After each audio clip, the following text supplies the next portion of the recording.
Eu tenho dois comentários a fazer, assim, e super relevantes em relação a esse manifesto, né?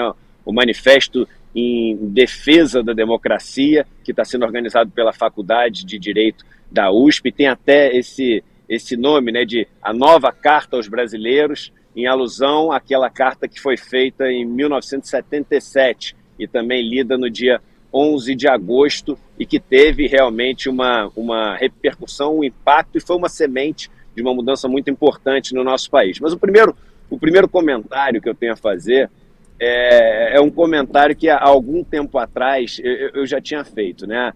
A elite econômica do nosso país ela é muito pragmática, e ela está vendo, né, que, enfim, o ambiente de negócio está ficando pior para ela, e em segundo lugar, provavelmente não vai ser Bolsonaro eleito. Eu disse até ontem que é o seguinte, aquelas pesquisas de ontem, que a gente vai até comentar sobre elas em mais detalhes, vai abrir as pesquisas, né, por gênero, locais do país, faixa etária, e as pessoas vão ver assim sites importantes, mas as pesquisas mostraram uma estabilidade que perdura, né? A gente está há mais de um ano aí com os mesmos níveis de intenção de voto do ex-presidente Lula e o Bolsonaro também com níveis de intenção de voto muito parecidos, e essa última tacada dele, essa última tentativa de compra de votos parece também não ter funcionado da maneira como ele imaginava. Então, vendo, né, que você provavelmente vai ter uma nova figura no poder, provavelmente você vai ter, é o que dizem as pesquisas, o ex-presidente Lula de volta ao poder,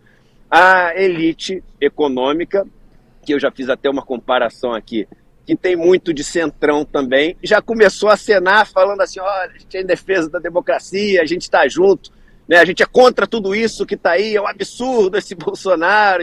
Eu duvido que isso fosse feito, por exemplo, há um ano atrás, quando a situação era dramática. Há 2 anos atrás, Chico e Cristina, quando as pessoas estavam morrendo por causa da Covid, valia a vida, né? Uma carta dessa, um posicionamento desse, há 2 anos atrás, valia a vida mesmo, né?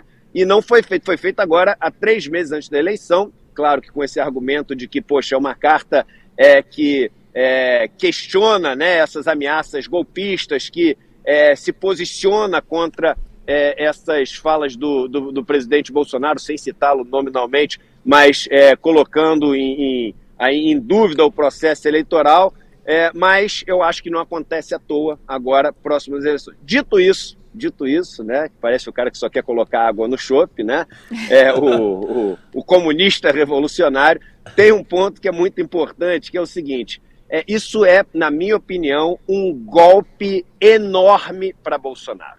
Isso é um golpe enorme para Bolsonaro, porque se você ler o que está escrito na carta, e eu pego aqui um trechinho da carta, a carta ela é relativamente extensa, está escrito na carta, estamos passando por imenso perigo para a normalidade democrática, risco às instituições da República e insinuações de desacato ao resultado das eleições.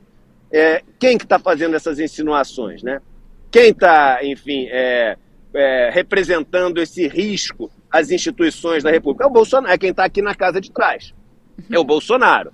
E quando você tem uma carta como essa, assinada, né, pelos co-presidentes ali do Itaú Unibanco, a gente está falando do Roberto Setúbal e do Pedro Moreira Salles. A gente está falando do Cândido Bracha, né, que era o presidente.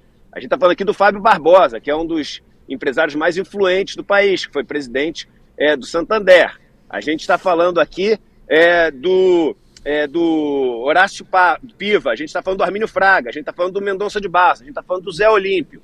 Então a gente está falando, e veja bem, Cristina e meu querido amigo Chico Sá, se antes de uma carta como essa as pessoas tinham um pouco de vergonha de falar que iam votar no Lula, depois de uma carta dessa, no ambiente de negócio, você começa a ficar com vergonha de falar que vai votar no Bolsonaro. Uma carta dessa, assinada pelas pessoas que são donas das maiores empresas do país, que concentram o poder econômico do país, que são as pessoas mais influentes, até na mídia, porque patrocinam a grande mídia, a mídia corporativa do Brasil, uma carta dessa, onde eles estão declarando um não voto aqui. Quem assina uma carta dessa, se você votar no Bolsonaro, é maluco. Né? Você não pode escrever que você está assinando uma carta dessa porque você está indignado, né, com as insinuações, olha só, as insinuações de desacato ao resultado das eleições, está falando ali do discurso do Bolsonaro para os 50 embaixadores. A carta cita especificamente ali o ataque ao Capitólio, né, nos Estados Unidos, dizendo que não quer que se repita aqui. Então, assim, essa é uma carta de declaração de não voto ao Bolsonaro.